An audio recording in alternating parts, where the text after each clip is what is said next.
प्रिय मित्रों, स्वागत है आपका आपके अपने चैनल स्टडी विद प्रदीप में। दोस्तों, आपको बताते चलें कि एग्जाम पॉइंट की यह श्रृंखला पॉइंट नंबर 4 है। इसके पहले हम लोग हिंदी मीडियम में 3 एग्जाम पॉइंट कर चुके हैं।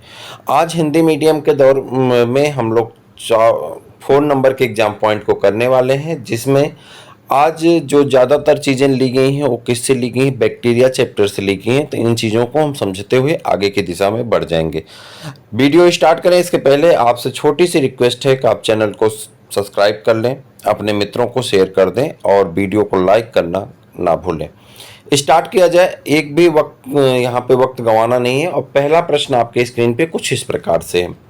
कह रहा है, प्लाज्मिड जीवाणु कोशिका में पाए जाने वाले बाह्य गुणसूत्री या बाह्य केंद्र की वृत्ताकार डीएनए अणु होते हैं। फिर से देखिएगा, कह रहा है प्लाज्मिड जीवाणु कोशिका में पाए जाने वाले बाह्य गुणसूत्री या बाह्य केंद्र की या वृत्ताकार डीएनए अणु होते हैं। ये उस जीवाणु को विशेष गुण प्रदान करते हैं।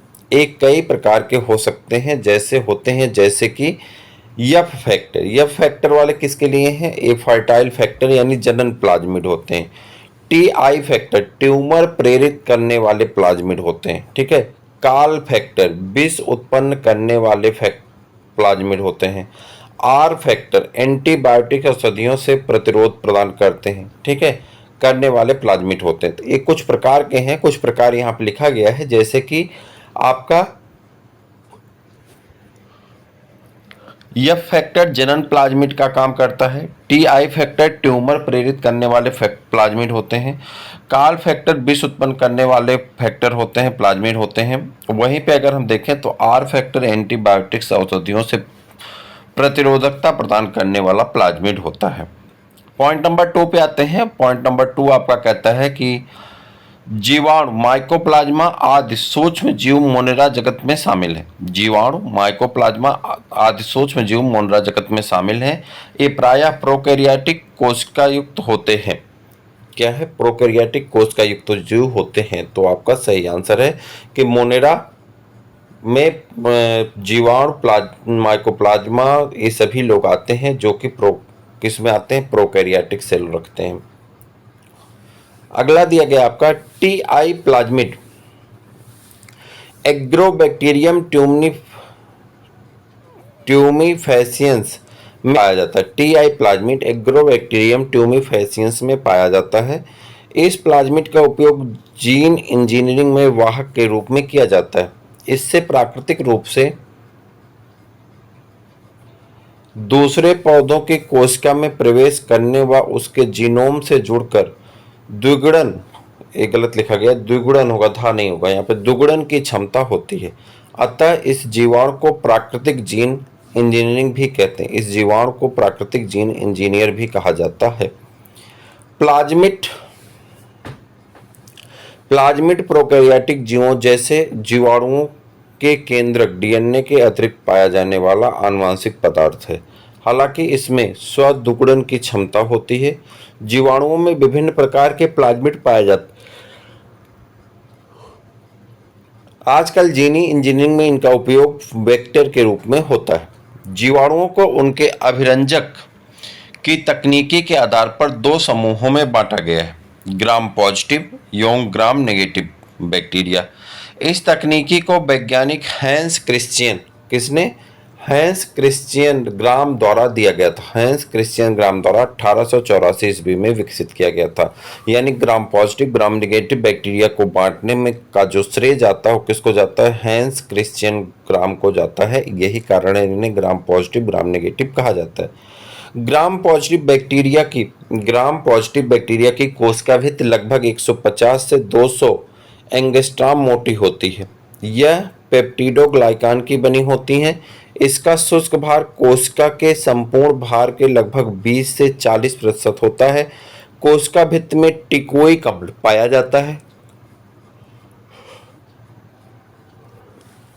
कोशिका भित्ति में टिकोई अम्ल पाया जाता है। इससे लिपिड की मात्रा बहुत कम होती है, 1 से 4% तक होती है। ये प्रतिजैविकों के प्रति कम प्रतिरोधी होते हैं। यह क्रिस्टल वायलेट से अभिरंजित करने पर बैंगनी रंग प्रदान करते हैं। यदि इन्हें क्रिस्टल वायलेट से अभिरंजित किया जाए तो ये बैंगनी रंग प्रदान करते हैं।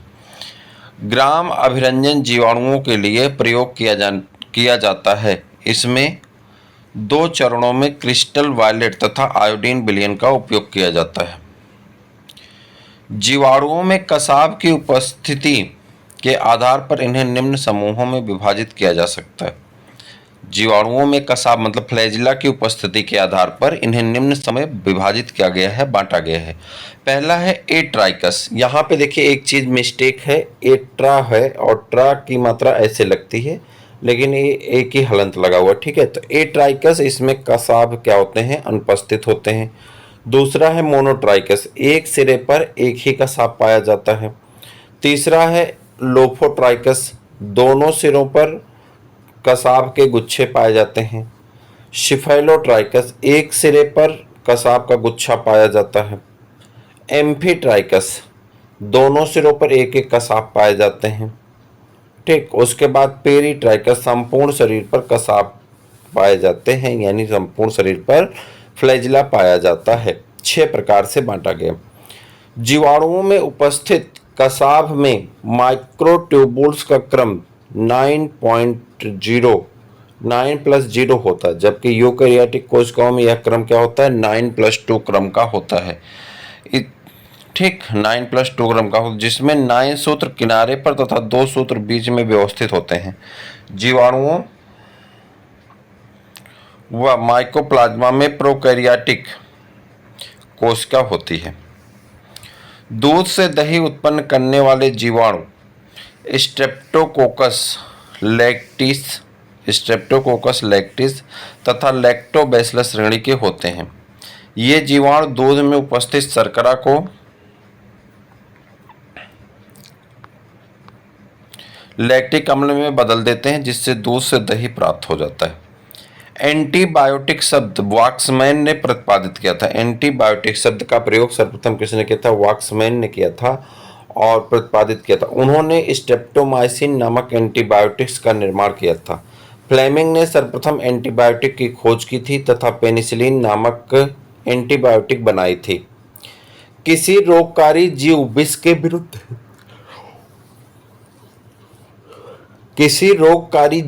के विरुद्ध तैयार प्रतिरक्षियां शरीर में प्रविष्ट कराया जाना कृत्रिम निष्क्रिय टीकाकरण कहलाता है। निष्क्रिय टीके में मृत रोगजनक होते हैं।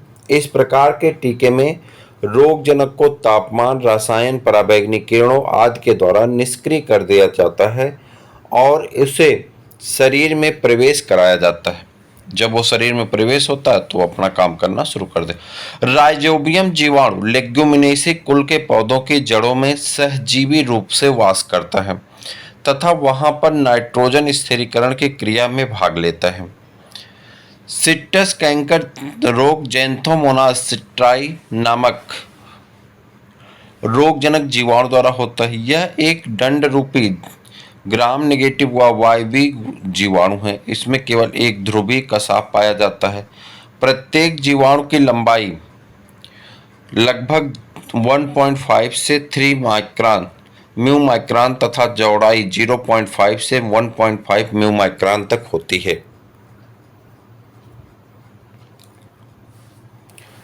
थर्मस एक्वेटिक्स एक जीवाणु है। थर्मस एक्वेटिक्स एक जीवाणु है जो कि गर्म गंधक युक्त झरनों में पाया जाता है। इसमें उपस्थित डीएनए पॉलीमरेज एंजाइम, जिसे टैंक पॉलीमरेज भी कहते हैं, अति उच्च तापमान पर भी कार्य करता है। इसका उपयोग पीसीआर यानी पॉलीमरेज चेन रिएक्शन में करते हैं। इस प्रक्रिया में अति उच्च तापमान पर डीएनए के दोनों सूत्र को अलग करके फिर उनमें 2 नए ओलिगोन्यूक्लियोटाइड्स को जोड़ा जाता है, जिससे उस खंड की अनेक कापियां बनाई जाती हैं। जीवाणुओं द्वारा भोजन विषाक्तता मनुष्य में रोग तथा पौधों में रोग।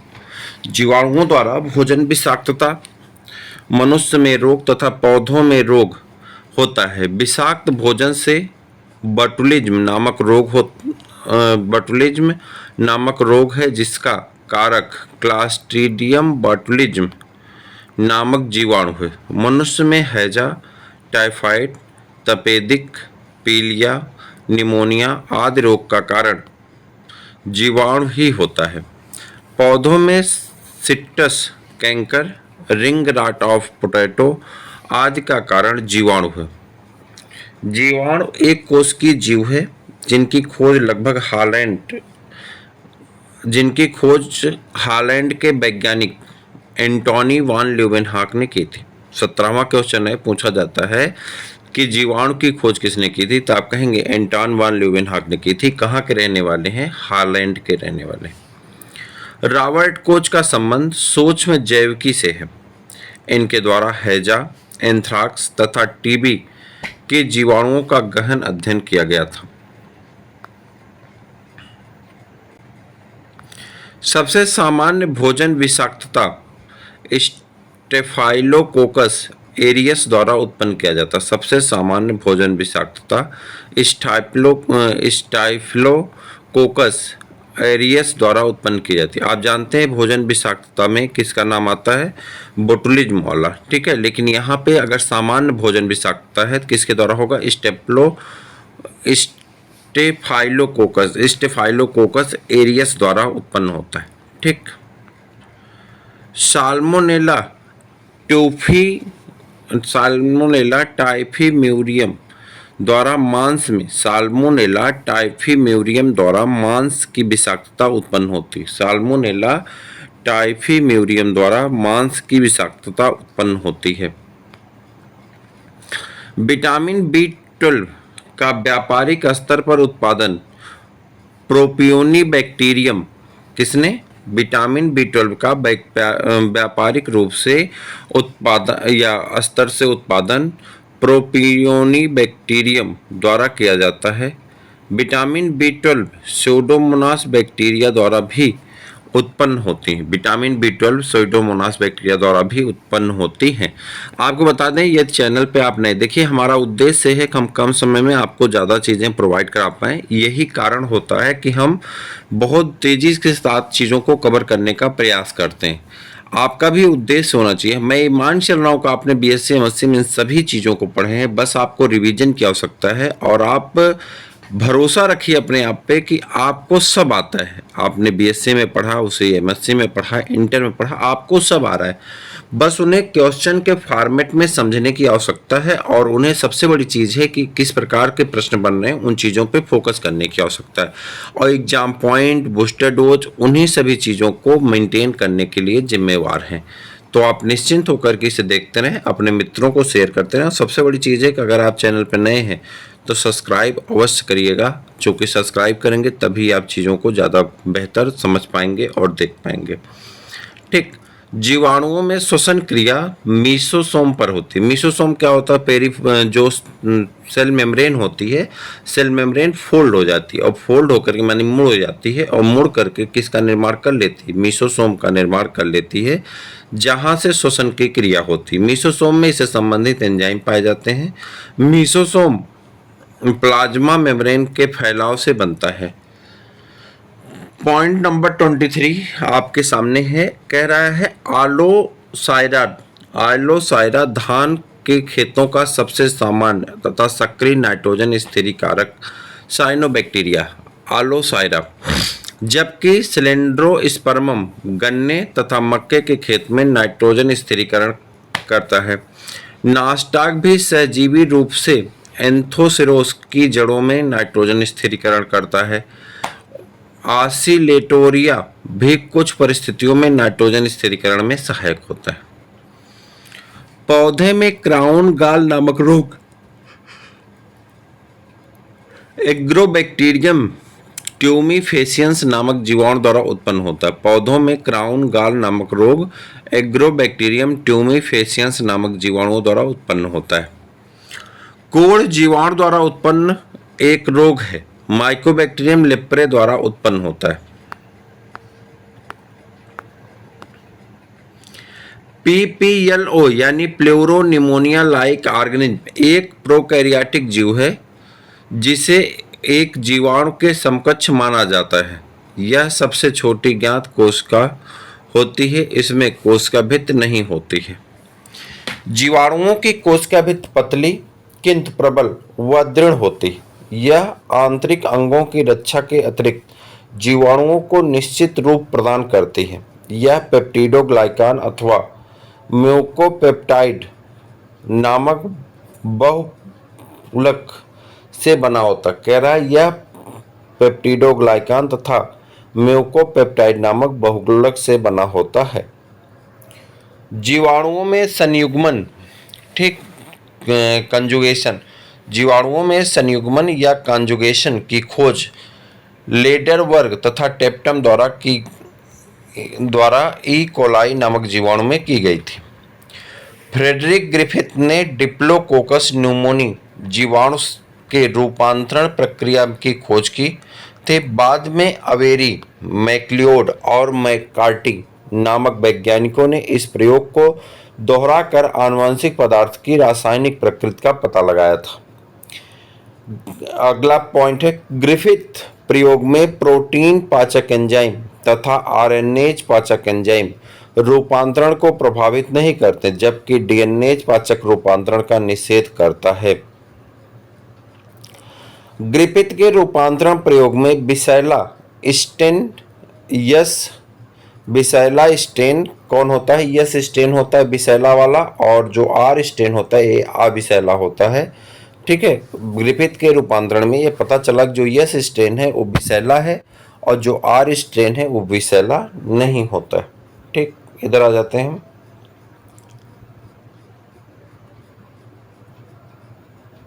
ट्यूबरकुलोसिस यानी टीबी माइकोबैक्टीरियम ट्यूबरकुलोसिस जीवाणु द्वारा उत्पन्न होती है। प्लेग एक संक्रामक रोग है। यह यर्सीनिया पेस्टिस या पार्शुरेला पेस्टिस नामक जीवाणु से फैलता है। नोड जीन नाइट्रोजन स्थिरीकरण सहजीव जीवाणुओं तथा लिग्युमिनस पौधों में पाया जाता है। जीवाणुओं के कोशाद्रव्य में जीवद्रव्य कला के अंतर्बलन से बनी तुड़ी मुड़ी संरचनाएं उपस्थित होती हैं जो मीजोसोम या मध्यकाय कहलाते हैं। इसकी खोज वर्ष 1960 में फिट्ज जेम्स नामक वैज्ञानिक ने की थी।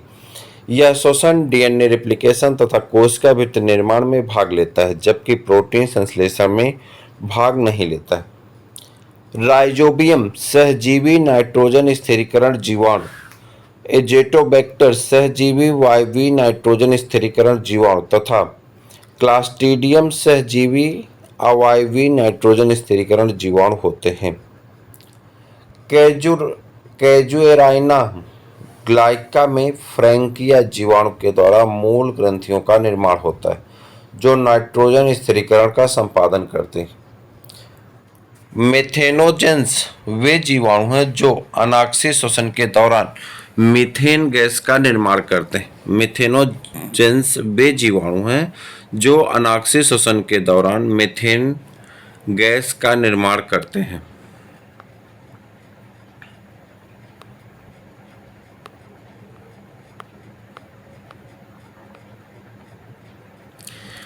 एस्केरेसिया जीवाणु मनुष्य की आंत में सहभोजी के रूप में रहता है। यह बड़ी मात्रा में विटामिन बी तथा के का उत्पादन करता है। एस्केरेसिया कोलाई का उपयोग जैव प्रौद्योगिकी में भी किया जाता है। वह प्रक्रिया जहां बैक्टीरिया के जीन दाताक से ग्राही की ओर सेक्स फैक्टर के रूप में स्थानांतरित होते हैं, सेक्सडेक्शन कहलाती है। क्या कहलाती है? सेक्सडेक्शन कहलाती है। सेक्स फैक्टर के रूप में जाते हैं तो उसे सेक्सडेक्शन कहलाती है। याद रखिएगा, इंपॉर्टेंट प्रश्न है। जीवाणु भोजी द्वारा लाइसोजेनिक चक्र प्रदर्शित किया जाता है जिसे टेम्परेट फेज कहते हैं। क्या कहते हैं? टेम्परेट फेज कहा जाता है। एंडोस्पोर कुछ बैक्टीरिया जातियों द्वारा विषम परिस्थितियों में बनाया जाने वाला एक कठोर व निष्क्रिय संरचना है। ग्राम नेगेटिव बैक्टीरिया में फ्लैजिला या कसाब के आधार काय में 2 जोड़े रिंग होते हैं कितने? 2 जोड़े रिंग होते हैं। LOP बाहर की ओर कोशिका भित्ति में धसे होते हैं तथा S और M भीतर की ओर कोशिका कला में धसे होते हैं। ग्राम पॉजिटिव बैक्टीरियम में केवल S और M रिंग पाए जाते हैं। ग्राम पॉजिटिव बैक्टीरिया में कौन पाए जाते हैं? S और M रिंग पाए जाते हैं। कोमा आकार की बैक्टीरिया कौन सी होती है? विब्रियो होती है। कोमा आकार की बैक्टीरिया कौन सी होती है? विब्रियो होती है। वहीं पे साइनोबैक्टीरिया एक प्रकार के प्रकाश संश्लेषी स्वपोषी जीव हैं। इन्हें मोनेरा जगत में जीवाणुओं के साथ रखा गया है क्योंकि इनमें प्रोकैरियोटिक कोशिका होती है।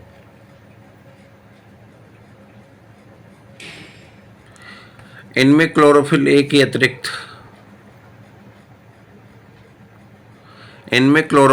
के अतिरिक्त फाइकोसाइनिन नामक वर्णक प्रमुख रूप से पाया जाता है जो इन्हें नील हरित रंग प्रदान करता है। स्ट्रेप्टोमाइसीज रेमुसस से टेरामाइसिन, जबकि स्ट्रेप्टोमाइसीज ओरियोफेसियन से ओरियोमाइसिन नामक एंटीबायोटिक्स प्राप्त की जाती है। स्ट्रेप्टोमाइसीज वेनेजुएली से क्लोरोमाइसिटिन नामक एंटीबायोटिक्स मिलता है। स्ट्रेप्टोमाइसिन एंटीबायोटिक्स की खोज सर्वप्रथम वाक्समैन ने 1944 ईस्वी में की थी। सिफिलिस एक बैक्टीरिया जनित बीमारी है जो लिंग संबंधित बीमारी से संपर्क रखती है। और स्यूडोमोनास डिनाइट्रिफिकेशन व थायोबैसिलस डिनाइट्रिफिकेशन सभी प्रकार के बद्ध नाइट्रोजन को पुनः चक्रीकरण के लिए गैसीय अवस्था में मुक्त करने की क्षमता रखते हैं। इस प्रक्रिया को कहते हैं। और जीवाणुओं में पिली सहायक अंग होता है वैवाहिक संपर्क का। तो इस प्रकार से आज आपने 50 महत्वपूर्ण प्रश्नों को सॉल्व किया। जो प्रश्न अपने आप में एक प्रश्न नहीं है बल्कि एक एक प्रश्न में, जैसे इसी प्रश्न को देखें तो दिया है स्ट्रेप्टोमाइसीज रेमुसस से टेरामाइसिन, जबकि स्ट्रेप्टोमाइसीज ओरिफियन से ओरियोमाइसिन नामक एंटीबायोटिक्स प्राप्त कीजिए। मतलब एक में 2-3। और नीचे दिया गया स्ट्रेप्टोमाइसीज वेनेजुएलिस से क्लोरोमाइसिटिन नामक एंटीबायोटिक्स। मतलब एक क्वेश्चन में 2 से 3 क्वेश्चन दिए गए हैं और आप महज अंडर 25 मिनट में आपने 50 से 100 महत्वपूर्ण, एक में 2.3 पॉइंट से कम नहीं, तो आपने 100 महत्वपूर्ण पॉइंटों को डिस्कस किया। और ये आपके लिए बेनिफिशियल होगा अगर आप लगातार करते रहेंगे। चैनल को सब्सक्राइब करिए, मित्रों को शेयर करिए। फिर मिलेंगे किसी और वीडियो में, तब तक के लिए इजाज़त दीजिए। जय हिंद।